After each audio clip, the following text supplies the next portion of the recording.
بسم الله الرحمن الرحيم. الحمد لله رب العالمين الرحمن الرحيم مالك يوم الدين، ونشهد أن لا إله إلا الله، ونشهد أن سيدنا ومولانا محمدا عبده ورسوله أرسله إلى الناس كافة بشيرا ونذيرا. أما بعد، فإن خير الحديث كتاب الله، وخير الهدي هدي محمد صلى الله عليه وسلم، وشر الأمور محدثاتها، وكل محدثة بدعة، وكل بدعة ضلالة، وكل ضلالة في النار. فأعوذ بالله السميع العليم من الشيطان الرجيم من همزه ونفخه ونفثه. بسم الله الرحمن الرحيم. وما هذه الحياة الدنيا إلا لهو ولعب، وإن الدار الآخرة لهي الحيوان لو كانوا يعلمون. سبحانك لا علم لنا إلا ما علمتنا إنك أنت العليم الحكيم. رب اشرح لي صدري ويسر لي أمري واحلل عقدة من لساني يفقه قولي واحلل عقدة من لساني يفقه قولي. پیارے بھائیوں، ویسے تو ایک مسلمان ہر وقت اللہ تبارک و تعالی سے دعا کا محتاج ہے، اس لیے کہ اس کی کوئی ایسی زندگی نہیں ہے جو اللہ تبارک و تعالی کی نعمت اور فضل سے اس میں اپنے آپ کو مستغنی کر سکے. لیکن آج جب مادیت کا دور ہے، مادیت کا زور ہے، مسلمانوں کو ہر طرف سے ہر قسم کے مختلف قسم کے فتنے گھیرے ہوئے ہیں، ایمان کے لٹیرے ہر طرف سے ہمارے اور آپ کے ایمان کے اوپر حملہ کر رہے ہیں، تقوی لوٹا جا رہا ہے، لوگوں کے اندر بے دینی اور دین سے دوری عام ہوتی جا رہی ہے. ایسے وقت میں ایک وہ مومن جو اپنے ایمان پر حریص ہے، جو اپنے دین کو بچانا چاہتا ہے، وہ اللہ تبارک و تعالی سے دعا کا خصوصی محتاج ہے. شاید حضرت حذیفہ رضی اللہ تعالی عنہ ہیں، وہ بیان کرتے ہیں کہ ایک وقت ایسا آئے گا، وہ فتنوں کا زمانہ ہوگا، اگر مسلمان کو کوئی چیز نجات دے سکتی ہے تو وہ ایسی دعا ہے جو دعا دریا یا سمندر میں ڈوبنے والا کرتا ہے. ذرا آپ سوچیں کہ ایک کشتی جا رہی ہو اور کشتی موجوں سے ٹکرا کر کے وہ ٹکڑے ٹکڑے ہو جائے. ایک شخص ہے، وہ ایک لکڑی کے اوپر ہے، وہ تیرنا نہیں جانتا، اسی لکڑی کا سہارا لیے ہوئے ہے. تو اب اگر اس وقت وہ اللہ تعالیٰ سے دعا کرے گا تو اس کی دعا کی کیفیت کیا ہوگی؟ تو یہی وہ دعا ہے جو اللہ تبارک و تعالیٰ کے نزدیک قبولیت کے بہت زیادہ قریب رہا کرتی ہے. جس دعا کے اندر الحاح، تضرع، آہو بکا، اللہ تبارک و تعالیٰ سے تعلق جڑا رہے، وہ دعا اللہ تبارک و تعالیٰ کے نزدیک دعا کے زیادہ قریب ہوا کرتی ہے. تو حضرت حذیفہ نے رضی اللہ عنہ بیان فرمایا کہ ایک ایسا وقت آئے گا کہ مومن کو نجات وہی دعا دے گی جو دعا اس طرح سے کی جائے جیسا کہ دریا اور سمندر میں ڈوبنے والا وہ دعا کرتا ہے.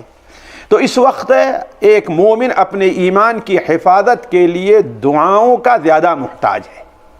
آج مشکل یہ ہے کہ لوگوں کو کرنا کیا چاہیے وہ نہ کر کے ادھر ادھر کی بحثوں کے اندر مشغول رہا کرتے ہیں. آج کسی بھی مجلس میں بیٹھ جائیے، ہم اور آپ بیٹھے ہیں، ہر آدمی اس میں سے کوئی بھی یہ نہیں کہے گا کہ ہاں ہماری ذمہ داری کیا اور ہمارے اندر کمی کیا پائی جا رہی، یہ کوئی نہیں کہے گا. کوئی کسی حاکم کو، کوئی کسی عالم کو، کوئی کسی مولوی کو، کوئی کسی کو وہی الزام اس کے اوپر دھر رہا ہے، لیکن اپنی ذمہ داری کیا ہے اس کو انسان بھولا ہوا ہے. تو اللہ تعالیٰ نے ہر ایک کی الگ الگ ذمہ داری، حاکموں کی ذمہ داری الگ ہے، علماء کی الگ ہے، ہم اور آپ جیسے جو عام لوگ ہیں ان کی ذمہ داری الگ ہے. ہم سے اور آپ سے کسی حاکم کے بارے میں نہیں پوچھا جائے گا، کسی عالم کے بارے میں نہیں پوچھا جائے گا، کسی بڑی جماعت کے بارے میں. ہم سے اور آپ سے پوچھا اپنے بارے میں، تم نے کیا کیا، تمہارے اوپر جو ذمہ داری تھی. تو ایسے وقت میں ایک عام مومن جو جس قدر اللہ تبارک و تعالیٰ سے دعا کا محتاج ہے، شاید اس سے پہلے کبھی نہ رہا ہو اجتماعی طور پر، ورنہ ہر ایک کے اوپر الگ الگ وقت آیا کرتے ہیں. تو خصوصاً ہمیں اور آپ کو اگر وہ دعائیں، ان دعاؤں کا اہتمام کیا جائے جو اللہ کے رسول صلی اللہ علیہ وسلم سے ثابت ہیں۔ کیوں؟ اس لیے کہ اولاً آپ صلی اللہ علیہ وسلم کی دعا کامل ہوا کرتی ہے، اس میں کسی قسم کا نقص نہیں ہوتا۔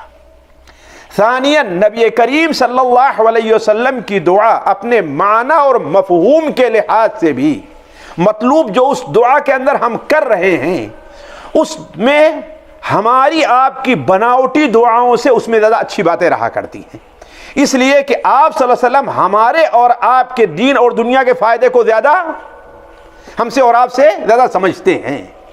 اسی طریقے سے نبی کریم صلی اللہ علیہ وسلم کی دعاؤں کے اہتمام کا ایک فائدہ یہ بھی ہوگا کہ اللہ تبارک و تعالی ہمیں نبی کریم صلی اللہ علیہ وسلم کی اتباع کی برکت سے بھی محروم نہ رکھے گا۔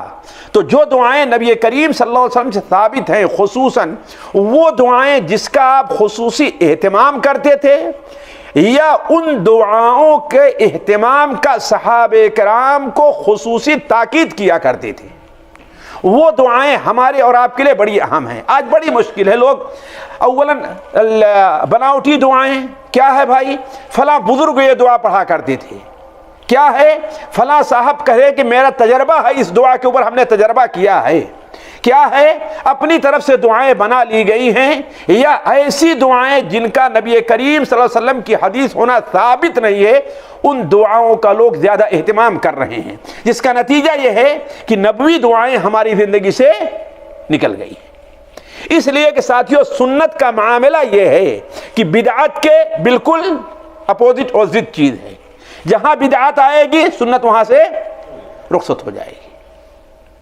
جہاں سنت رہے گی پھر وہاں بدعت کا گزارا نہیں ہے۔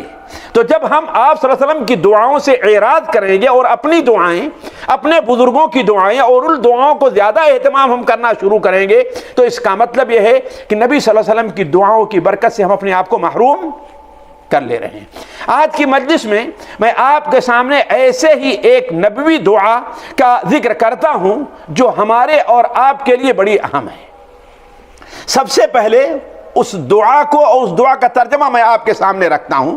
دیکھیے یہ دعا امام احمد حنبل رحمہ اللہ اپنی کتاب مسند احمد میں، امام ابن حبان اپنی کتاب صحیح ابن حبان میں، امام طبرانی اپنی کتاب معجم طبرانی کبیر کے اندر، حتیٰ کہ سنن نسائی کے اندر بھی یہ دعا مروی ہے۔ وہ دعا کیا ہے؟ اللہ کے رسول صلی اللہ علیہ وسلم نے حضرت شداد ابن اوس، ایک بڑے مشہور صحابی ہیں، ان کے بارے میں بھی تھوڑا سا میں آپ کے سامنے رکھوں گا، ان سے آپ صلی اللہ علیہ وسلم نے مخاطب کر کے فرمایا، یہ جب وہ حدیث بیان کی تھی تو وہ حدیث میں آپ کے سامنے پوری رکھ دوں۔ ایک بڑے مشہور تابعی حسان ابن عطیہ رحمہ اللہ، حسان ابن عطیہ رحمہ اللہ، وہ کہتے ہیں کہ ایک بار میں حضرت شداد ابن اوس رضی اللہ تعالیٰ عنہ کے ساتھ ایک سفر میں تھا، اچانک ایک جگہ پر وہ ٹھہرے، جیسا کہ سفر میں ہوتا ہے اور آدمی ٹھہر جاتا ہے۔ ٹھہرنے کے بعد حضرت شداد ابن اوس نے اپنے خادم سے، اپنے غلام سے کہا کہ ائتنا بالسفرتی نعبث بہا، دسترخوان بچھاؤ ذرا اس سے بھی نپٹ لیں، جیسے ہوتا ہے نا لاؤ دیکھو تمہارے پاس کیا کھانا، اس کو بھی ہم اس سے بھی نپٹ لیں، چلیں کیوں پڑا ہے، کیوں شکایت کر رہا ہے، مذاق میں جیسے کہتے ہیں۔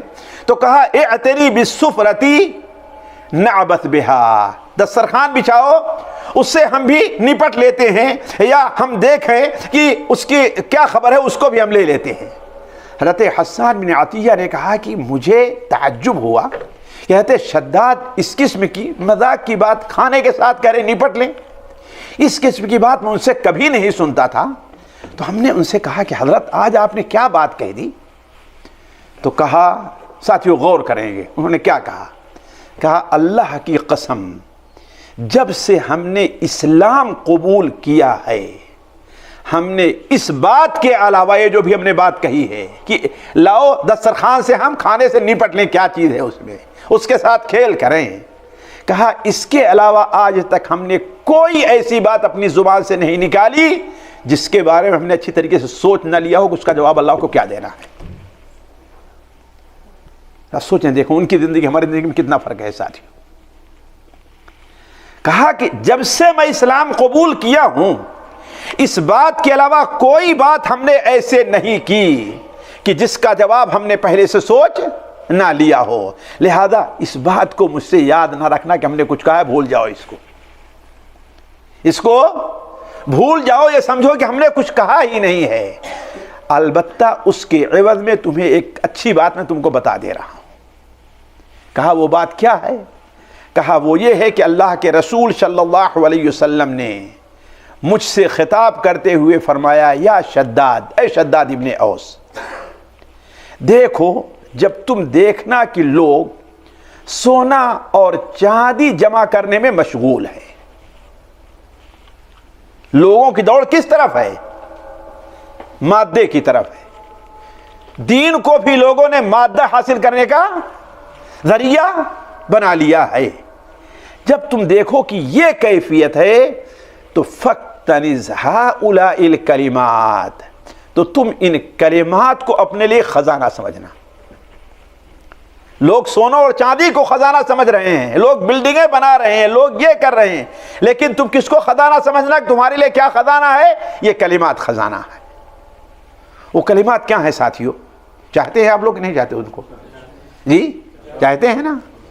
ہاں تو اس کو سمجھنے کی بھی کوشش کیجیے. وہ کلمات کیا ہیں؟ آپ نے فرمایا کہ تم اللہ تبارک و تعالیٰ سے دعا کرو، اللہم انی اسألک الثبات فی الامر والعزیمت علی الرشد، اللہم انی اسألک موجبات رحمتک وعزائم مغفرتک، اللہم انی اسألک شکر نعمتک وحسن عبادتک، اللہم انی اسألک قلبا سلیما ولسانا صادقا، اللہم انی اسألک من خیر ما تعلم وأعوذ بك من شر ما تعلم وأستغفرك لما تعلم إنك أنت علام الغیوب. یہ کلمات ہیں ساتھیوں. اے اللہ تبارک و تعالی، میں آپ سے الثبات فی الامر، دین پر، دین کے معاملے پر، تیری اطاعت پر، تیری رسول کی اتباع پر ثابت قدمی کا سوال کرتا ہوں. والعزیمت علی الرشد، اور جو ہدایت کے کام ہیں، اطاعت کے جو کام ہیں، اس کے اوپر عزم صادق کا سوال کرتا ہوں.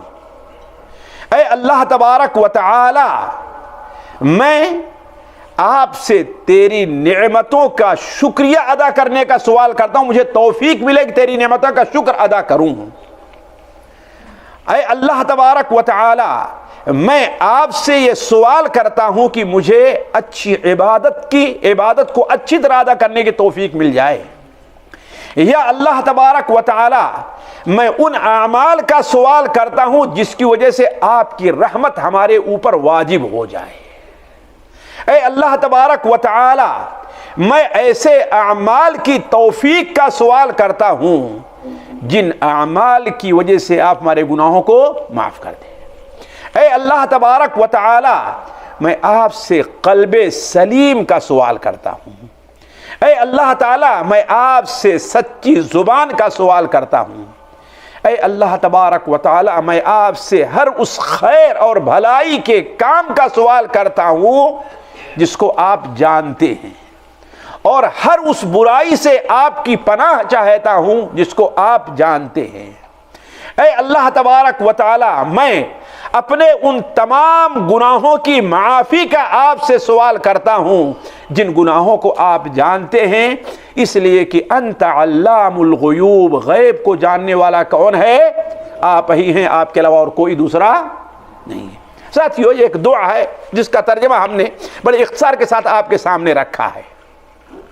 اب ہم ذرا اس حدیث کے اوپر چند اعتبار سے گفتگو کرتے ہیں. پہلی بات تو یہ ہے کہ راوی حدیث جن کا آپ صلی اللہ علیہ وسلم نے اس قدر اہتمام کیا کہ اے شداد، جب دیکھو کہ لوگ سونا اور چاندی جمع کر رہے ہیں تو تم ان کلمات کو اپنے لیے خزانہ سمجھنا. یعنی کیا مطلب؟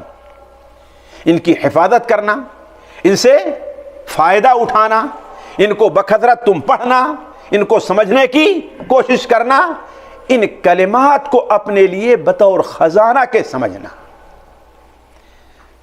تو آخر اس نصیحت کا کوئی اثر حضرت شداد پر ہوا کہ نہیں ہوا؟ یہ حضرت شداد ابن اوس رضی اللہ تعالی عنہ، انصار کا جو قبیلہ خزرج تھا اس کی شاخ بنو نجار سے تھے، جس سے اللہ کے رسول صلی اللہ علیہ وسلم کے والد کا ننیھال ملتا تھا۔ آپ صلی اللہ علیہ وسلم کے یہ بڑے مشہور صحابی، یہ حضرت حسان ابن ثابت جو آپ صلی اللہ علیہ وسلم کے شاعر ہیں ان کے بھتیجے تھے، حسان ابن ثابت کے بھتیجے تھے۔ حضرت شداد ابن اوس کا شمار ایک طرف جہاں بڑے علماء صحابہ میں، بڑے فقہا صحابہ میں ہے، وہیں ان کا شمار بڑے ہی زاہدین اور پرہیزگار صحابہ میں بھی ہے۔ اس کا اندازہ آپ نے لگایا ہوگا کہ اسلام قبول کرنے کے بعد انہوں نے کوئی ایسی بات نہیں کہی جس کے بارے میں سوچا نہ ہو کہ اللہ کیا اس کا کیا جواب دیں گے، ذرا سوچیں۔ اور صرف یہ بات نکل گئی تو اس پر کتنا افسوس کیا، اور ساتھیوں سے کہا کہ دیکھو اس کو بھول جاؤ کہ ہم نے کوئی بات کہی ہے کہ اے تیری بالسفرہ نعبت بہا، دسترخوان لے آؤ ذرا ہم اس سے بھی نپٹ لیں۔ حالانکہ بظاہر کوئی اس میں خرابی ہے، لیکن ایک صحابی کا جو مقام تھا، کہیں اللہ تعالیٰ پوچھے کہ آخر اس کلمے کا کیا فائدہ جو تم نے کہا ہے؟ دسترخوان کھیلنے کی چیز ہے، ذرا سوچو، نپٹنے کی چیز ہے کہ وہ اللہ تبارک و تعالیٰ کے تقوی پر، اللہ کے دین پر طاقت حاصل کرنے کے لیے وہ کھانے کی چیز ہے، اس کے ساتھ تم کھیل کرو گے؟ میں اس کا جواب کیا دوں، ذرا سوچیں۔ اسی لیے ان کے شاگرد بیان کرتے ہیں کہ جب رات کو بستر پر جاتے تو دیر تک بستر پر کروٹیں بدلتے رہتے اور کہتے اے اللہ تبارک و تعالی، جہنم کی یاد نے میری نیند کو اچاٹ کر دیا ہے، جہنم کے خوف سے مجھے نیند نہیں آ رہی ہے، لہذا فوراً اٹھ جاتے اور صبح تک تہجد نماز پڑھتے رہتے تھے۔ یہ تھے شداد ابن اوس رضی اللہ تعالی عنہ۔ صحابہ کے درمیان میں جو فتنہ ہوا اس میں وہ شریک نہیں ہوئے۔ سن 58 ہجری یا اس سے کچھ قبل بیت المقدس کے اندر ان کا انتقال ہوا ہے۔ یہ تو پہلی بات ہے ساتھیوں۔ دوسری بات، اللہ تبارک و تعالیٰ نے اپنے نبی کو جن بعض خصوصیات سے نوازا تھا، ان میں سے ایک خصوصیت یہ بھی تھی کہ اللہ کے رسول کو اللہ تعالیٰ نے جوامع الکلم عطا کیا تھا۔ جوامع الکلم کا معنی کیا ہے؟ یعنی بات مختصر ہو لیکن اس میں معنی کا سمندر پایا جائے، معنی کا سمندر ہو۔ بات آپ چھوٹی سی کہتے، خاص طور پر آپ صلی اللہ علیہ وسلم کی دعائیں ایسی دعائیں تھیں کہ اللہ کی قسم اگر بندہ اس طرف توجہ دے لے تو اسے کوئی اور دعا مانگنے کی ضرورت ہے ہی نہیں، کوئی دعا مانگنے کی ضرورت نہیں۔ آپ صلی اللہ علیہ وسلم نے جیسے اسی دعا میں کہا اے اللہ تبارک و تعالی، میں ہر اس خیر کا سوال کرتا ہوں جو جسے تو جانتا ہے۔ بھلا وجہ کوئی خیر ہوگا جسے اللہ نہ جانتا ہوگا؟ اللہ کے علم سے کوئی خیر باقی ہے؟ تو ایسے ہی جوامع الکلم، جیسا کہ صحیح بخاری اور مسلم میں روایت ہے کہ آپ صلی اللہ علیہ وسلم بیان فرمایا کہ مجھے انبیاء پر 6 چیزیں دے کر کے کیا دی گئی تھی؟ فضیلت دی گئی تھی۔ ان میں سے ایک چیز کیا ہے کہ اللہ نے مجھے جوامع الکلم عطا فرمایا تھا۔ تیسری بات ساتھیوں ذرا غور کریں، اس حدیث سے ہمیں پتہ چلا ہے کہ دنیا سے بہتر آخرت ہے کہ نہیں؟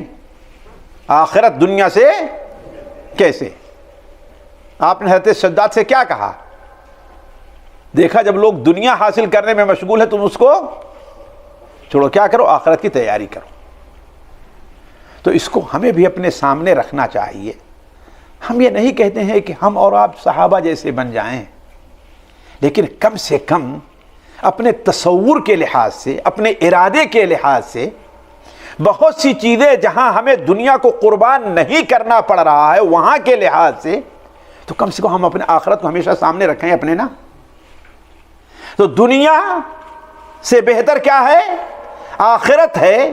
اسی لیے اللہ تعالیٰ فرماتا ہے سورہ کہف کے اندر، جو سورت ہر جمعہ کو پڑھنی چاہیے، المال والبنون زینت الحیات الدنیا، مال اور اولاد، المال والبنون زینۃ الحیات الدنیا والباقیات الصالحات خیر عند ربک ثوابا وخیر عملا.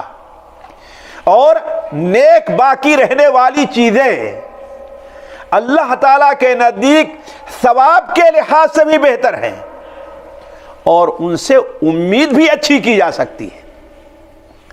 یہ بتائیے جو مال ہم چھوڑ کر کے جا رہے ہیں، جو اولاد چھوڑ کر کے جا رہے ہیں، ہمارے لیے وہ زیادہ بہتر ثابت ہوں گے کہ یا 2 رکعت نماز میں پڑھ لوں گا تو وہ میرے لیے بہتر ثابت ہوں گی؟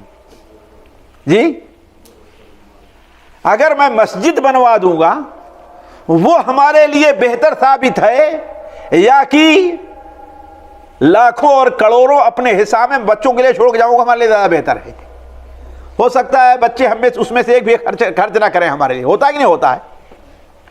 اور یہ بھی ہو سکتا ہے کہ ہمارے زندگی میں تو بچے بڑی ہی صلح اور آشتی کے ساتھ آپس میں تھے لیکن ہمارے بعد آپس میں لڑ کھڑے ہو.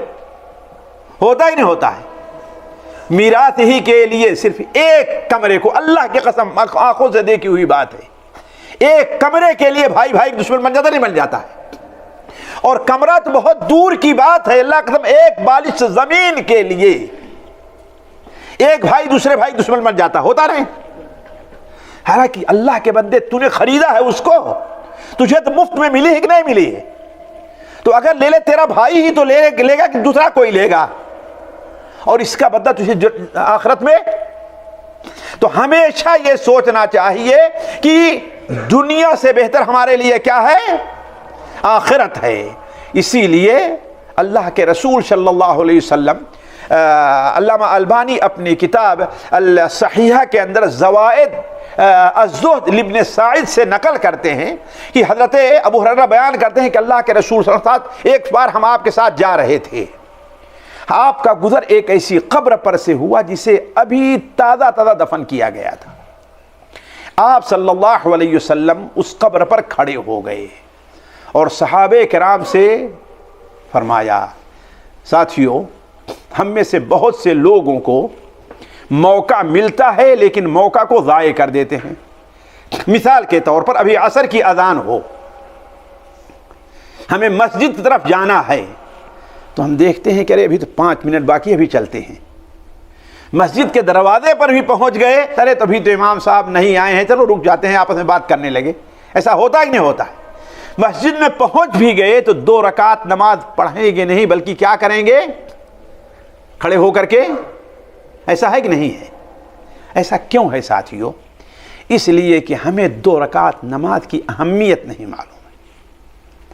آپ صلی اللہ علیہ وسلم نے کیا بیان فرمایا قبر والے کی طرف اشارہ کر کے کہ 2 ہلکی نفل نماز، فرض نماز نہیں، 2 ہلکی نفل نماز 2 رکعت جسے تم حقیر معمولی سمجھتے ہو، اس قبر والے کے ثواب میں اتنا اضافہ کرتی ہیں جتنا ساری دنیا اور دنیا خزانہ اضافہ نہیں کر سکتا ہے. ذرا 2 ہلکی رکعت نماز جسے ہم کو یہ اہمیت. ہمارے پاس کوئی گراہک ہے، بھلا بتائیے آ گیا تو ہم اس کو سامان دینا چاہیں گے، 2 رکعت نماز پڑھنا چاہیں گے مسجد میں آ کر کے؟ ہم یہ کہہ رہے نہیں بھائی میری سنت چھوٹ جائے گی، کوئی اس کا اہتمام کرے گا؟ بلکہ گراہک کو سامان دینا چاہے گا. کیوں؟ اس لیے کہ ہمیں آخرت کی اہمیت نہیں معلوم ہے. آپ صلی اللہ علیہ وسلم نے کیا ارشاد فرمایا؟ 2 ہلکی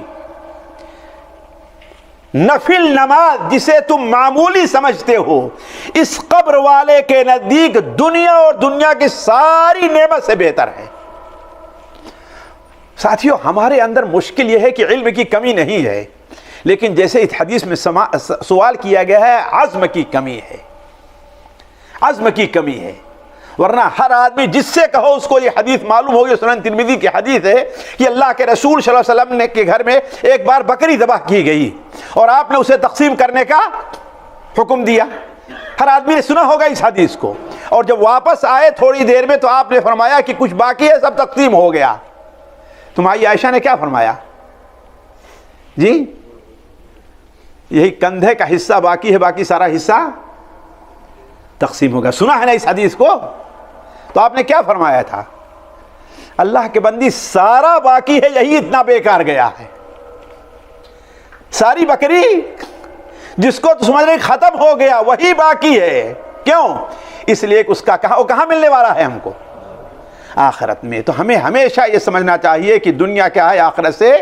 ساتھیوں میں تفسیر میں پڑھ رہا تھا حضرت سلیمان علیہ السلام کو. آپ لوگ جانتے ہیں کہ اللہ نے انہیں کیا حکومت کیا دی تھی؟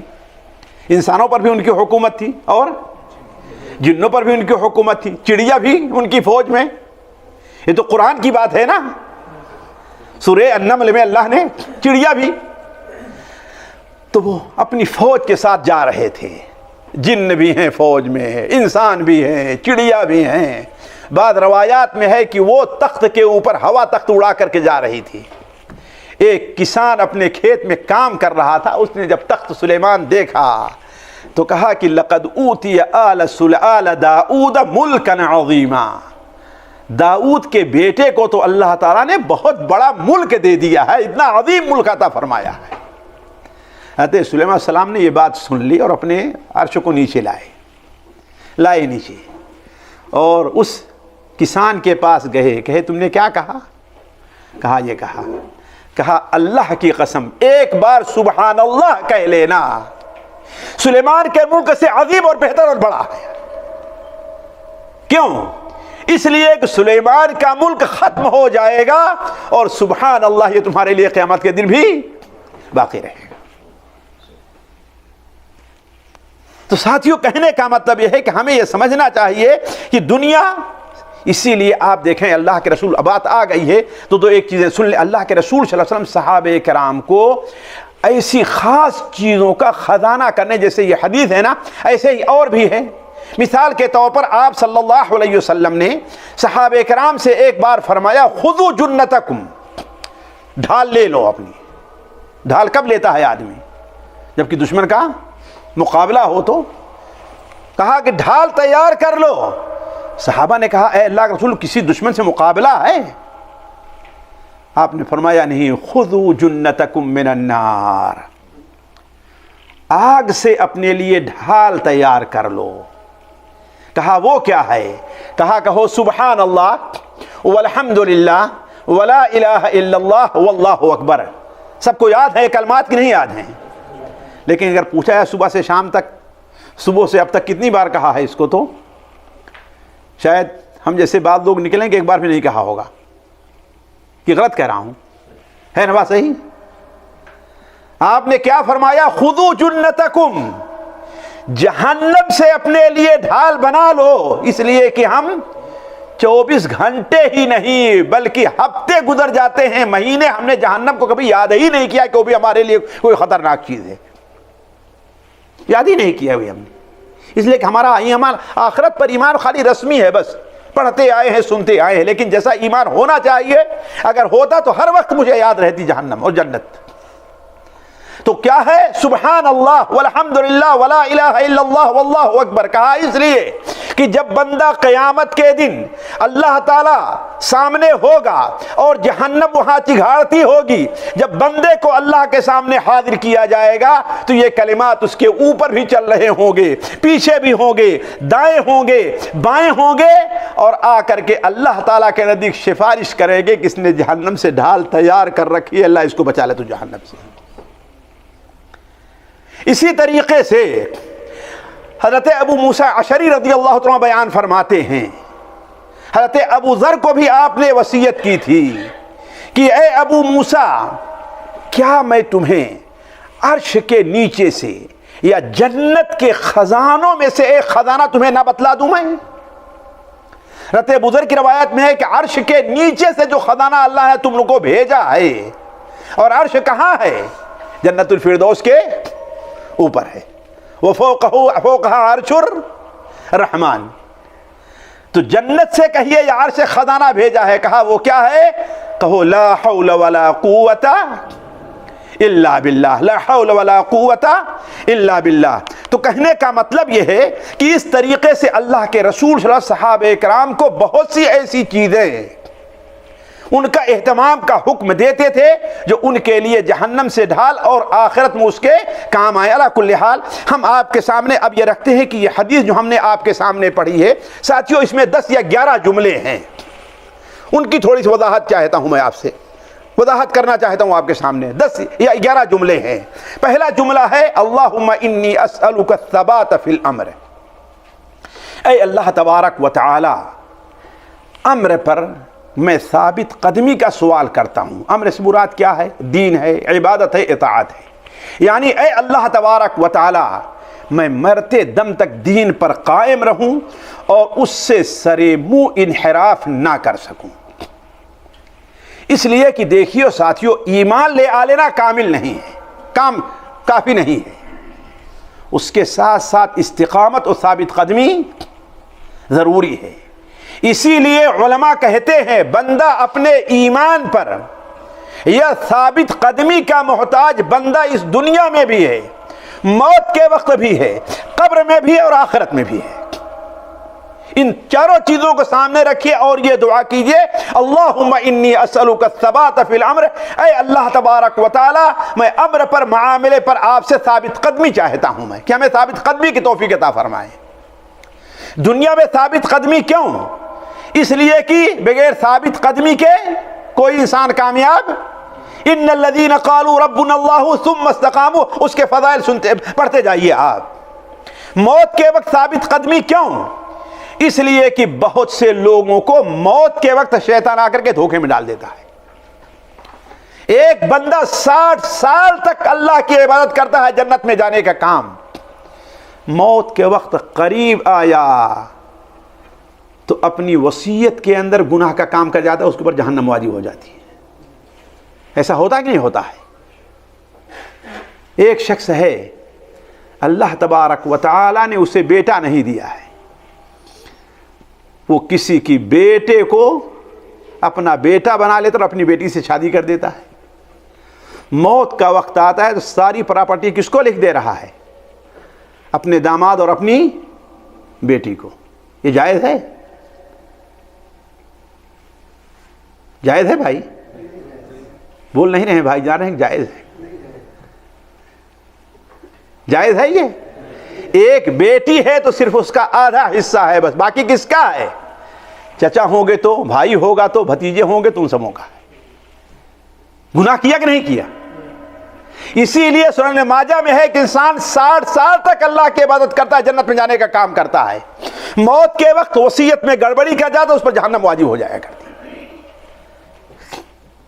یہ ثابت قدمی کی دعا کریں کہ اللہ تعالیٰ آخر تک ہمیں، کوئی خاص طور بڑھاپے میں جبکہ انسان کی لالچ اور بڑھ جایا کرتی ہے مال کے لیے، اولاد کے لیے، اس لیے جتنا انسان جوانی میں خرچ کرتا ہے اتنا بڑھاپے میں خرچ ہے۔ بات صحیح کہ نہیں صحیح ہے؟ اس لیے کہ انسان بوڑھا ہوتا ہے، 2 چیزیں اس میں جوان ہوتی ہیں۔ کیا کیا؟ ایک تو لالچ، اور دوسرے زیادہ دن جینے کی امید، مرنا نہیں چاہے گا چاہے 70 80 90 سال کا ہو گیا ہے بات صحیح کہ نہیں صحیح ہے؟ تو کہنے کا مطلب انسان بوڑھا ہوتا ہے، 2 چیزیں جوان ہو جاتی ہیں۔ ایسے ہی بہت سی مثالیں ہمارے ہاں پائی جاتی ہیں، لیکن اللہ تعالیٰ جس کو توفیق دیتا ہے، موت سے پہلے میں ایک عالم کے بارے میں جانتا ہوں، اپنی بیٹی سے بڑے ناراض تھے، بہت کوشش کیا بیٹی نے لیکن اس سے راضی نہیں ہوئے، لیکن اللہ تعالیٰ کی توفیق جس کو مل جائے، جب موت کا وقت آیا تو اپنے بڑے بیٹے کو بلایا اور کہا کہ دیکھو ہم نے فلانا کو معاف کر دیا، اس کا حق تم لوگ دے دینا، اس کا حق نہیں مارنا تو اس کی اللہ تعالیٰ موت کے وقت مدد کرتے ہیں۔ تو اسی لیے بندہ سوال کیا کرے؟ اے اللہ تعالیٰ مجھے زندگی میں بھی ثابت قدمی دے، موت کے وقت بھی، اور قبر میں ثابت قدمی کا محتاج ہے کہ محتاج نہیں ہے؟ جی جب سوالات ہونے لگے اس سے، تو اسی لیے سنن ابو داؤد وغیرہ میں ہے کہ آپ صلی اللہ علیہ وسلم کیا بیان کرتے تھے؟ سلو لہ التثبیت فإنہ الآن یسأل، اس کے لیے ثابت قدمی کی دعا کرو، اس لیے کہ اب اس سے سوال ہونے والا ہے۔ اور قیامت میں تو سب سے زیادہ محتاج ہے خاص طور پر پل صراط پر ثابت قدمی کے، جہاں پر چلتے ہوئے کچھ لوگ اندر گر رہے ہوں گے، کچھ زخمی ہوں گے، کچھ کو اللہ زخم پہنچ رہا ہوگا، کچھ کو چوٹیں، کچھ کو آگ جھلسا رہی ہوگی، ایسے وقت میں بھی انسان ثابت قدمی کا محتاج ہے۔ تو ان تمام چیزوں کو سامنے رکھ کر کے آپ کیا دعا کیجئے؟ اللہم انی اسألک الثبات فی الامر، اے اللہ تعالی معاملے پر ثابت قدمی کا میں تجھ سے سوال کرتا ہوں۔ ساتھیوں، میں نے آپ سے کہا نا کہ اللہ کے رسول صلی اللہ علیہ وسلم کو اللہ نے جوامع الکلم، اگر میں پوری تفسیر بلکہ جو کچھ ہم نے نوٹ کیا ہے وہی بیان کرنے لگوں آپ کے سامنے تو وقت پورا نہیں ہو جائے گا، وقت پورا نہیں ہوگا اس کے لیے۔ دوسرا سوال کیا کرتا ہے بندہ؟ اللہم انی اسألک الثبات فی الامر والعزیمۃ علی الرشد، رشد ہدایت کے کام پر عزیمت کا سوال کرتا ہوں میں۔ عزیمت کس کو کہتے ہیں ساتھیوں؟ ایسا ارادہ، ایسی ہمت کہ انسان وہ کام کر جائے۔ اس لیے کہ آپ جانتے ہیں، کون ہے جو نہیں جانتا کہ نماز پڑھنا چاہیے؟ اچھی چیز ہے کہ نہیں؟ کون نہیں جانتا کہ تہجد کی نماز پڑھنا چاہیے؟ اچھی چیز ہے بس ہے کہ نہیں صحیح؟ کون نہیں جانتا ہے کہ صدقہ اور خیرات بڑی نیکی کی چیز ہے بات ہے کہ نہیں صحیح؟ کون نہیں جانتا ہے؟ لیکن عمل کتنے لوگ کرتے ہیں؟ کیوں عمل نہیں ہوتا؟ اس لیے کہ عزیمت نہیں ہے، اس لیے کہ عزیمت نہیں۔ یہی بندہ سوال کہ وَالْعَزِيمَةَ عَلَى الرُّشْدِ، اے اللہ تعالیٰ رشد و ہدایت کے جو کام ہے اس پر ہمیں عزیمت کی توفیق عطا فرما کہ میں نیکی کا کام کر سکوں۔ علماء کہتے ہیں کہ بندہ عزیمت کا 3 یا 4 جگہ محتاج ہوتا ہے۔ اس کو سامنے رکھ کر کے یہ دعا کریں۔ پہلا کون؟ کام کرنے کے، شروع کرنے کے لیے، اس لیے کہ بغیر عزیمت کے کام شروع۔ دوسرا یہ کہ کام شروع کر دے تو اس کو مکمل کرنے کے لیے، ہے نا؟ کام شروع کر دے تو اس کو، اس لیے کہ مثال کے تو ہم نماز نہیں جی کہتا، لیکن جب پڑھنے لگے تو کیا جی کہتا ہے؟ جلدی جلدی سب فارغ ہو جائیں، ہوتا ہے نا؟ کتنا جلدی ہم اس سے، کتنی چھوٹی صورتیں ہم کو ملیں کہ ہم اس کو پڑھ لیں۔ یہی وجہ ہے کہ بہت سے لوگ ہیں کہ ان کو 10 صورتوں سے زیادہ آگے نہیں یاد ہے، ہر وقت وہی پڑھتے رہتے ہیں، کیوں؟ زبان پر ہے اور جلدی لے کر کے ان کو فارغ ہونا ہے۔ اور تیسری صورت یہ ہے کہ ایک کام کو جب شروع کر دیا ہے تو اس کے اوپر استمرار، برابر انسان کرتا رہے وہ کام۔ اس لیے کہ آپ دیکھیں بہت سے لوگ ایک ہفتہ تک بڑی محنت سے عبادت کریں گے، دوسرے ہفتے کمزور پڑ جائیں گے۔ ایسا ہوتا ہے کہ نہیں ہوتا ہے؟ اور یہ چیز اللہ تعالیٰ کو پسند ہے؟ نہیں ہے۔ اللہ رسول نے فرمایا کہ اللہ نہیں اکتاتا ہے جہاں تک کہ تم اکتا جاؤ، یعنی تم ہی اکتا جاؤ کام کرتے، اللہ تمہیں اجر دینے سے بھی اللہ تعالیٰ تم کو اکتا جاتا ہے۔ تو یہ 3 جگہیں ہیں جہاں انسان عزیمت کا محتاج ہے، اسی لیے اس سے کیا مطالبہ ہے کہ دعا کرے وَالْعَزِيمَةَ عَلَى الرُّشْدِ، اے اللہ تعالی ہمیں رشد پر، ہدایت کے کام پر عزیمت کی توفیق عطا فرما۔ کام کرے پھر بھی ہمیں عزیمت ہو، اور کام ہم شروع کریں تو اس کو اچھی طریقے سے پورا بھی کریں، اطمینان سے پورا کریں، اور ایک بار ایک نیکی کا کام شروع کر دیں تو پھر اس کو ہم چھوڑیں نہیں۔ ورنہ کون نہیں جانتا کہ نیک کام؟ جانتا ہوں ثواب طاعت و زہد، غالب کہتا ہی ہے نا، کیا کہتا ہے؟ جانتا ہوں ثواب طاعت و زہد پر طبیعت ادھر نہیں آتی۔ جانتا ہوں کہ نماز پڑھنا اچھی چیز ہے لیکن طبیعت نہیں آتی۔ اسی لیے ساتھیوں اللہ کے رسول صلی اللہ علیہ وسلم اس کے لیے اپنی بہت سی دعاؤں کے اندر یہ چیز مانگا کرتے تھے۔ مثال کے طور پر ملائے اعلیٰ سے متعلق مجھے یاد ہے کہ یہاں ایک بار تفصیل سے ہم نے وہ درس دیا تھا، جس میں اللہ کے رسول صلی اللہ علیہ وسلم نے خواب میں اللہ تعالیٰ کو دیکھا تھا، ملائے اعلیٰ۔ اس میں اللہ تعالیٰ نے اللہ کے رسول کو جو دعا سکھائی ہے کہ یا محمد اذا صلیت فقل، اے محمد صلی اللہ علیہ وسلم جب آپ نماز پڑھیں تو یہ دعا پڑھیں آپ۔ وہ کون سی دعا ہے؟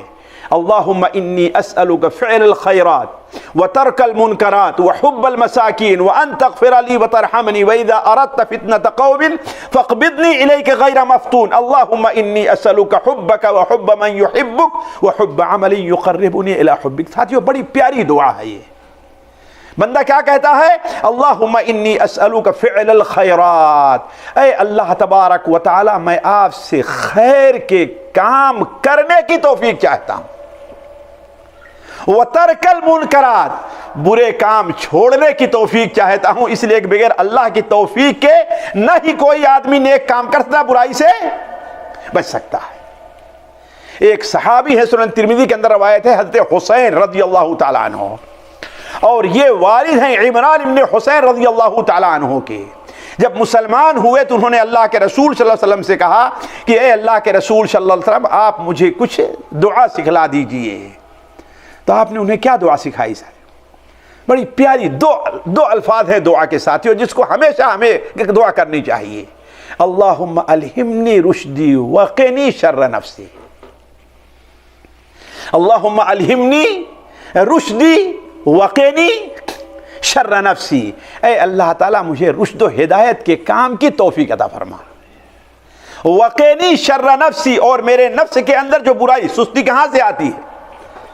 نفس سے آتی ہے نا، کاہلی کہاں سے آتی ہے؟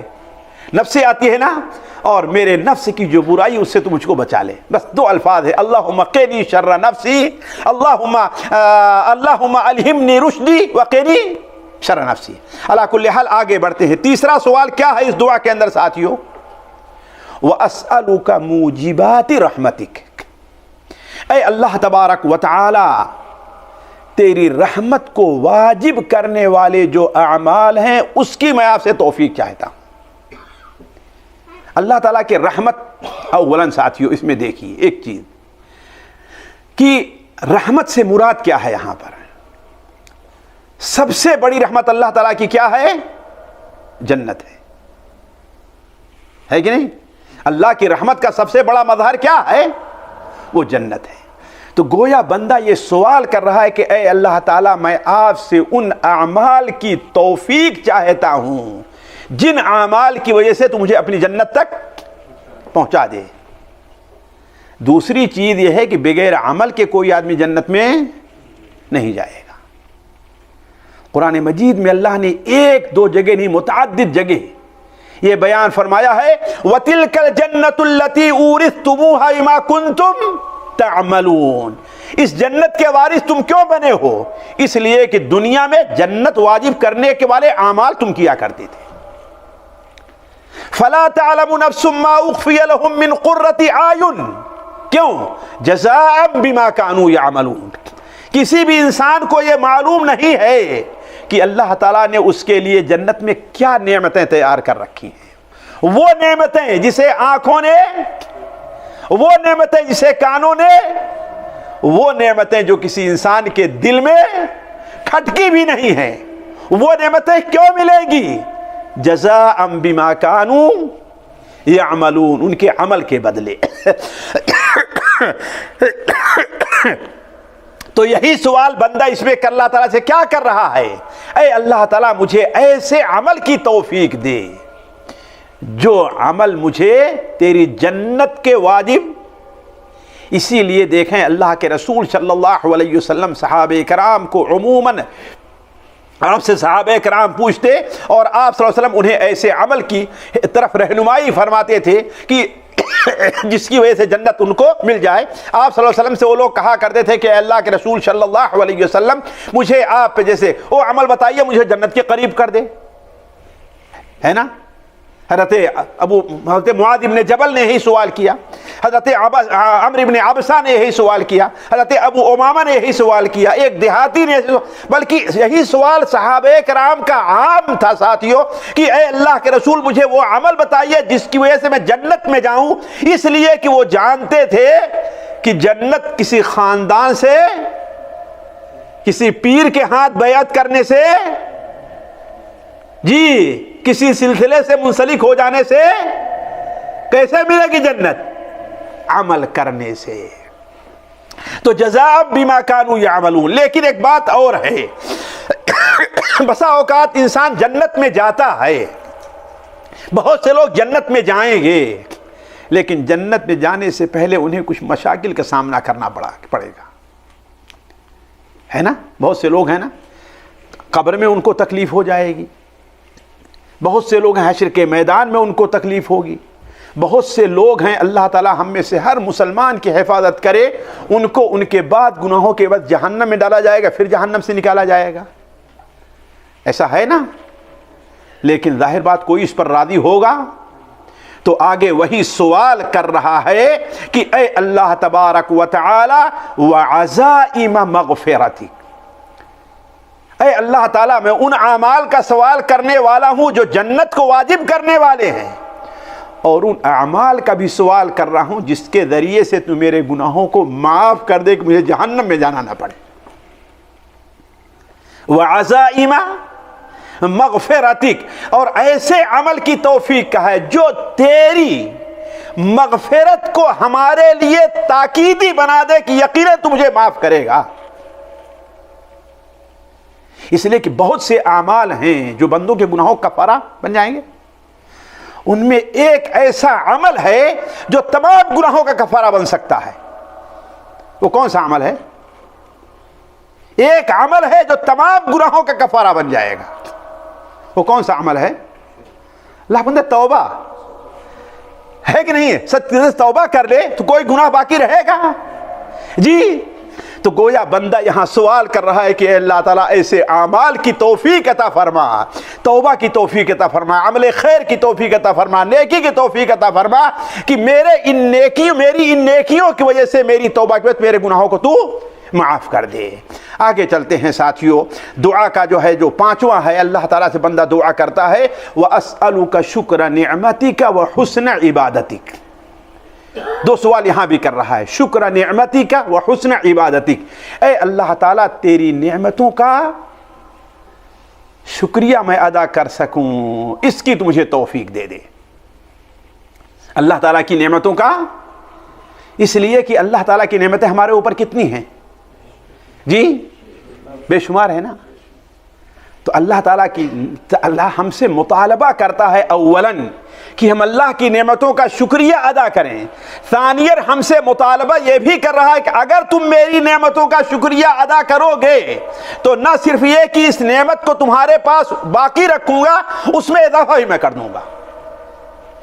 فاذکرونی اذکرکم واشکروا لی ولا تکفرون، تم مجھے یاد کرو میں تم کو یاد کروں گا۔ اتنی بڑی نعمت ساتھیوں اور کیا ہو سکتی کہ اللہ آپ کو یاد کرے؟ ذرا سوچیں، اللہ جس کو یاد کر لے گا اسے کبھی ضائع کرے گا؟ لیکن کب ہوگا؟ فاذکرونی، جب تم اللہ کو یاد کرو گے تو، واشکروا لی ولا تکفرون، اور تم میرا شکریہ ادا کرو، میری ناشکری نہ کرو۔ فَكُلُوا مِمَّا رَزَقَكُمُ اللَّهُ حَلَالًا طَيِّبًا وَاشْكُرُوا نِعْمَةَ اللَّهِ إِن كُنتُمْ إِيَّاهُ تَعْبُدُونَ، اللہ نے جو حلال روزی تم کو دی ہے وہ کھاؤ، اور جو اللہ نے نعمتیں دی اس پر شکریہ ادا کرو۔ اگر چاہتے ہو کہ اللہ کی عبادت کرنا بغیر شکر ادا کیے اللہ کی عبادت نہیں ہو سکتی۔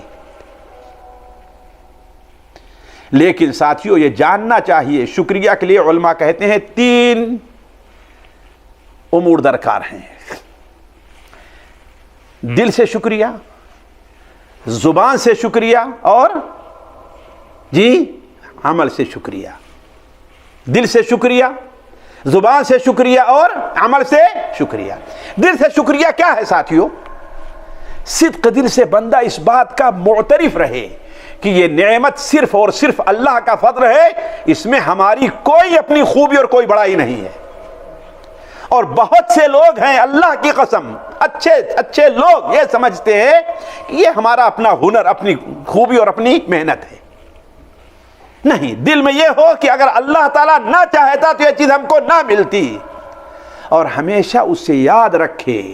اسی طریقے سے دل کا شکریہ یہ ہے کہ جس نے نعمت دی ہے اس سے محبت بھی کی جائے، جس نے نعمت دی ہے اس سے محبت بھی کی جائے۔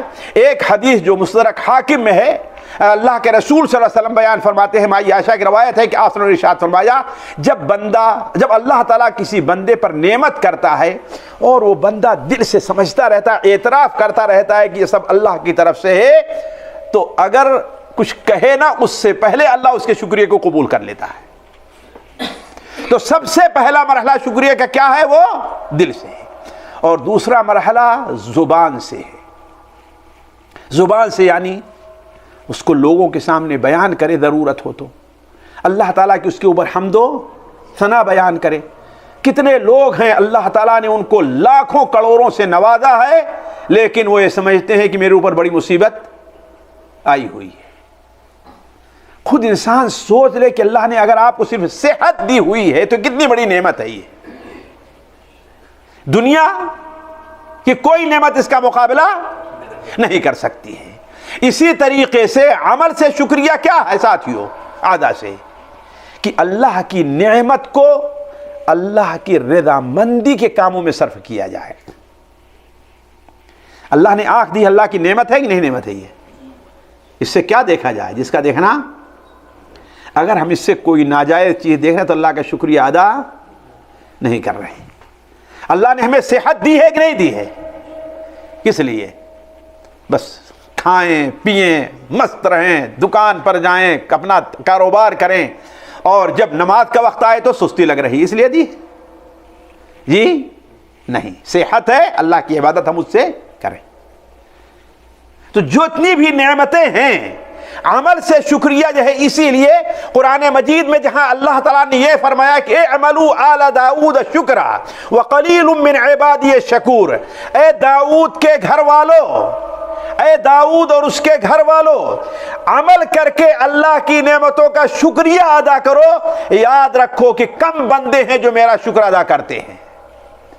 بعض مفسرین نے لکھا ہے کہ یہ حکم جب نازل ہوا ہے تو داؤد علیہ السلام کے گھر میں کوئی ایسا وقت نہیں گزرتا تھا کہ گھر کا کوئی فرد اس وقت نماز نہ پڑھ رہا ہو اللہ کے شکریہ کے طور پر۔ اللہ کے رسول صلی اللہ علیہ وسلم کا واقعہ آپ لوگوں نے پڑھا ہے نا، حضرت عائشہ نقل کرتی ہیں، حضرت حذیفہ نقل کرتے ہیں، عبداللہ مسعود، کتنے صحابی ہیں نقل کرتے ہیں کہ آپ صلی اللہ علیہ وسلم جب رات کو تہجد پڑھتے تو آپ کے پیر میں ورم آ جاتا تھا۔ صحابہ نے کہا، مائی عائشہ نے، اے اللہ کے رسول، کیا اللہ نے آپ کے اگلے پچھلے گناہوں کو معاف نہیں کر دیا ہے؟ تو آپ نے کیا فرمایا؟ کیا فرمایا آپ نے؟ کیا میں اللہ کا شکر گزار بندہ نہ بن جاؤں؟ گویا اس صحت کا شکریہ کیا ہے، اس کو اللہ کے کام میں استعمال کیا جائے تو بندہ کیا سوال کر رہا ہے؟ اے اللہ تعالیٰ، میں آپ سے نعمتوں کی شکریہ کا سوال کرتا ہوں، وحسن عبادتک، اور عبادت کو اچھے طریقے سے ادا کرنے کی توفیق چاہتا ہوں۔ عبادت تو بہت سے لوگ کرتے ہیں، لیکن اچھے طور پر عبادت کیا ہے ساتھیو؟ اولاً اس میں اخلاص پایا جائے اور اللہ کے رسول کی اتباع پائی جائے۔ اسی طریقے سے اچھے طریقے سے عبادت یہ ہے کہ اس کے ارکان کو، اس کے شروط کو اچھی طریقے سے ادا کیا جائے۔ مثال کے طور پر ہم نماز کے لیے کھڑے ہوں تو وضو ہم کیا کریں؟ اچھی طریقے سے کریں۔ یہ نہیں کہ دیکھیں جماعت کھڑی ہونے والی ہے تو بھاگے گئے اور حنفیہ کو، ٹوٹی کو کھولا اور پانی کو بھایا اور جا کر کے کھڑے ہو گئے۔ اطمینان سے اچھی طریقے سے وضو کریں، مسجد میں اطمینان سے جائیں اور اطمینان سے نماز پڑھیں، اطمینان سے بیٹھے رہیں۔ اگر امام تھوڑی سی نماز لمبی کر دیا تو جی ہماری عبادت تو یہ ہے کہ رمضان آ رہا ہے، اس مسجد میں جس میں 10 منٹ میں 15 منٹ میں تراویح ہو جائے گی اس میں زیادہ بھیڑ رہے گی، جس میں آدھے گھنٹے ہوگی اس میں زیادہ بھیڑ رہے گی؟ جی یہ حسن عبادت نہیں ہے، یہ حسن عبادت رکوع ہے، سجدہ ہے، انسان اطمینان سے کرے۔ تو کہنے کا مطلب کہ بندہ عبادت کا سوال نہیں کر رہا ہے، کس کا سوال کر رہا ہے؟ حسن عبادت کا، یعنی عبادت کے اندر خوبی ہو۔ اور ساتھیوں آپ غور کریں قرآن مجید میں یا اللہ کے رسول حدیثوں میں جن عبادات پر بہت بڑے اجر کا اللہ تعالیٰ نے وعدہ کیا ہے، ان میں یہ اہم ہے کہ بندہ اچھی طریقے سے عبادت کرے۔ وہ یہ صحیح بخاری میں ہے، معلقاً ہے، اذا اسلم العبد وحسن اسلامہ، جب بندہ اسلام لے آئے اور اس کا اسلام اچھا ہو تو اللہ تعالیٰ اس کے تمام پچھلے گناہوں کو معاف کر دیتا ہے۔ وہی حدیث جو آپ نے بار بار سنی ہے صحیح مسلم میں حضرت عمر بن خطاب رضی اللہ تعالیٰ عنہ کی، کہ جو بندہ وضو کرتا ہے اور اچھی طریقے سے وضو کرتا ہے کہ نہیں، فَيَبْلُغُ یا فَيُسْبِغُ الْوُضُوءَ، پھر اس کے بعد کہتا ہے اشہد ان لا الہ الا اللہ واشہد ان محمدًا عبدہ ورسولہ، تو اللہ تعالیٰ اس کے لیے جنت کے 8 دروازے، کیوں؟ اچھی طریقے سے وضو کرتا ہے۔ تو ایسے جہاں بھی آپ دیکھیں گے کہ بڑے اجر کا وعدہ ہے تو وہاں یہ شرط ہے کہ بندہ عبادت کرے لیکن اچھی طریقے سے عبادت کرے۔ آگے کا جملہ ہے، اے اللہ تعالیٰ میں آپ سے قلب سلیم کا سوال کرتا ہوں، لسان صادق کا سوال کرتا ہوں، یعنی ہمارا قلب دل کیا رہے؟ وہ سلیم رہے۔ سلیم دل کیا ہے ساتھیوں؟ اولاً تو جو سلیم اور منیب دل لے کر اللہ تعالیٰ کے سامنے حاضر نہیں ہوگا اس کو جنت نہیں ملے گی۔ الیوم لا ینفع مال ولا بنون الا من اتی اللہ جی بقلب سلیم، ہے کہ نہیں؟ سلیم دل کیا ہے؟ جس میں اللہ کے لیے محبت ہو، اللہ کا تقوی ہو، اللہ پر توکل ہو، اللہ ہی سے امید ہو، ڈر ہو تو اللہ تبارک و تعالی سے ہو، شرک اور بدعات سے وہ پاک ہو، بدعات اور خرافات سے وہ پاک ہو، نفسانی خواہشات سے وہ دور ہو۔ یہ ساری چیزیں جس کے اندر پائی جائیں گی وہ کیا ہے؟ قلب سلیم ہوگا۔ اور سچی زبان کیا ہے ساتھیوں؟ کہ اس زبان سے حق کے علاوہ اور کچھ بھی ادا نہ ہو۔ جیسے حضرت شداد کے بارے میں آپ نے دیکھا نا، کیسے سچی زبان والے تھے، ذرا دیکھیں آپ، سالہ سال گزر گئے، صرف ایک کلمہ ایسا ان کی زبان سے نکلا جس کے بارے میں تھوڑا سا کہیں خطرہ تھا کہ اللہ اس پر گرفت نہ کر لے۔ اور قرآن حدیثوں کے اندر ساتھیوں ان دونوں چیزوں کو ایک جگہ بیان کیا گیا ہے، دل کو اور زبان کو۔ اسی لیے عربی کی ایک مشہور مثل ہے، المرء باصغرہ، انسان کی اہمیت دو چھوٹی چیزوں کی وجہ سے بس، اس کی زبان کے اور اس کے دل کی وجہ سے بس۔ لسان الفتى نصف ونصف فؤادہ ولم يبق الا کیا ہے؟ اللحم والدم۔ انسان آدھا کیا ہے؟ اس کی زبان ہے، اور آدھا اس کے بعد گوشت اور پوست ہڈی کے علاوہ اور کچھ بھی اس کے جسم کے اندر نہیں۔ صرف ایک حدیث بیان کرتا ہوں میں اس سلسلے میں، سنن ابو داؤد میں حضرت عبداللہ ابن عمرو کی روایت ہے کہ اللہ کے رسول صلی اللہ علیہ وسلم سے پوچھا گیا سب سے افضل انسان کیا ہے؟ تو آپ نے فرمایا کل مخموم القلب و صدوق اللسان۔ سب سے افضل انسان کون ہے؟ جو دل کا صاف ہو اور زبان کا سچا ہو۔ صحابہ نے کہا اے اللہ کے رسول صلی اللہ علیہ وسلم، زبان کا سچا اس کو تو ہم جانتے ہیں، لیکن دل کا صاف ہو، مخموم القلب، یہ کیا چیز ہے؟ آپ نے کیا بیان فرمایا؟ هو التقی النقی، هو التقی النقی الذی لا اثم فیہ ولا بغی ولا غل ولا حسد۔ چار چیزوں سے جس کا دل پاک ہو وہ صاف دل والا ہے۔ چار چیزوں سے جس کے دل کے اندر گناہوں کا جذبہ نہ پایا جائے، گناہوں کی طرف میلان نہ ہو،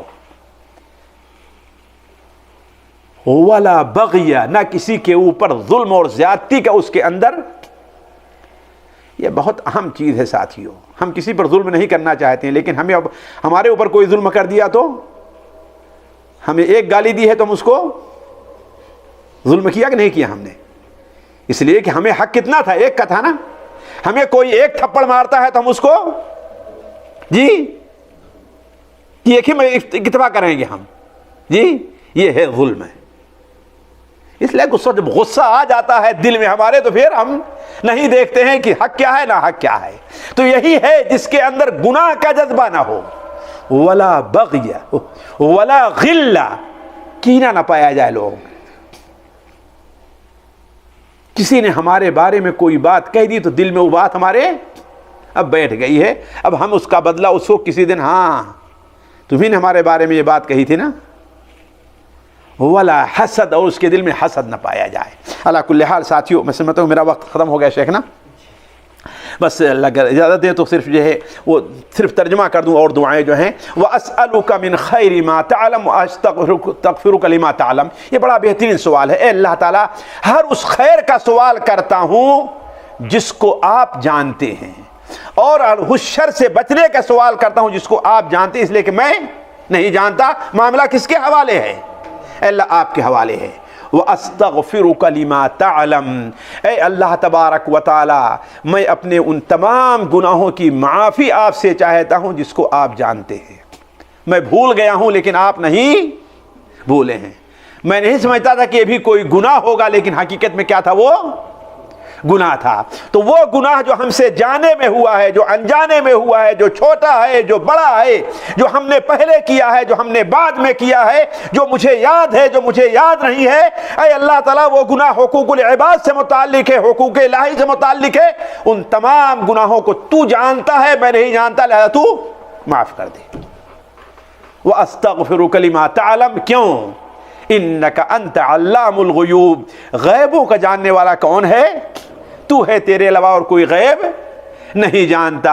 تو ساتھیو یہ بڑی پیاری دعا ہے, آخر کے چند کلمات ہیں, اس کی ٹھیک سے میں نے وضاحت نہیں کی, لیکن آپ لوگوں کے بات سمجھ میں آ گئی ہوگی کہ یہ دعا ایسی ہے کہ ہمیں اور آپ کو چاہیے کہ ہم اس کا اہتمام کریں اور اپنی زندگی کا ایک حصہ بنا لیں. اللہ تعالیٰ سے دعا ہے کہ اللہ تعالیٰ ہمیں اور آپ کو اپنی طرف رجوع کرنے, اپنا تقوی اختیار کرنے کی توفیق عطا فرمائے. اللہ تعالیٰ ان کلمات کو ہمارے اور آپ کے لیے اللہ تعالیٰ خزانہ بنائے. اللہ تعالیٰ ہمارے اور آپ کے یہاں جمع ہونے کی برکت سے اللہ ہمارے آپ کے تمام گناہوں کو معاف کر دے. سبحانک اللہم و بحمدک, اشہد ان لا الہ الا انت, استغفرک و اتوب الیک. السلام علیکم ورحمۃ اللہ وبرکاتہ.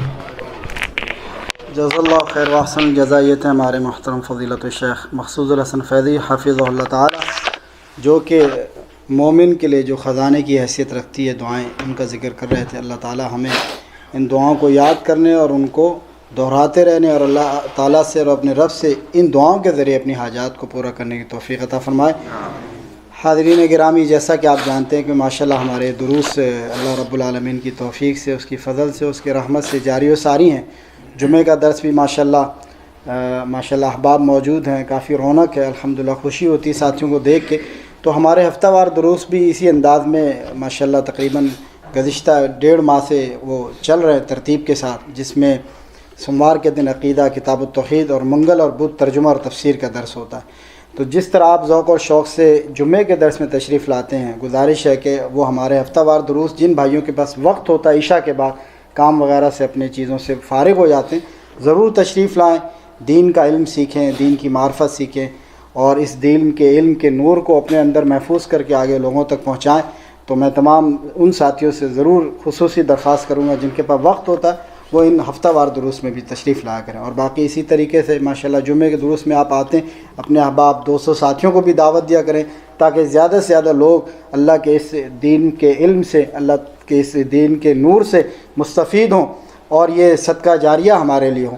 آخر کے اندر ایک گزارش کروں گا, ہم نے کچھ پیپر وہاں باہر رکھ دیے ٹیبل پہ, اس میں آپ اپنے ساتھی اپنا نام اور موبائل نمبر لکھیں گے. ہم چاہتے ہیں کہ اپنا جالیات خبیب کا ایک دعوتی گروپ بنائیں واٹس ایپ کا, تاکہ کوئی بھی نئی اپڈیٹ ہے, کوئی بھی درس کا اعلان ہے, ہفتہ وار دروس ہیں, کسی شیخ نے انڈیا سے, پاکستان سے کسی شیخ نے آنا, اس کا اعلان ہے, تو ہم تمام ساتھیوں کو فرداً بھیجنے کے بجائے گروپ بن جائے گا. تو اس میں ساتھیوں کو ایک میسج بھیج دیں گے, اس ساتھیوں کو اس کی خبر ہو جائے گی, اور ساتھی اس خبر کو آگے بھی نشر کر سکتے ہیں, اس اعلان کو اور اس پیغام کو آگے بھی پہنچانے کا سبب بن سکتے ہیں. جزاک اللہ. ساتھیوں سے گزارش ہے کہ کھانا ضیافت کے لیے تیار ہے, ساتھی ضرور کھانا کھا کے تشریف لے جائیں. جزاک اللہ. والسلام علیکم ورحمۃ اللہ وبرکاتہ. السلام ورحمۃ اللہ وبرکاتہ. جزاک اللہ.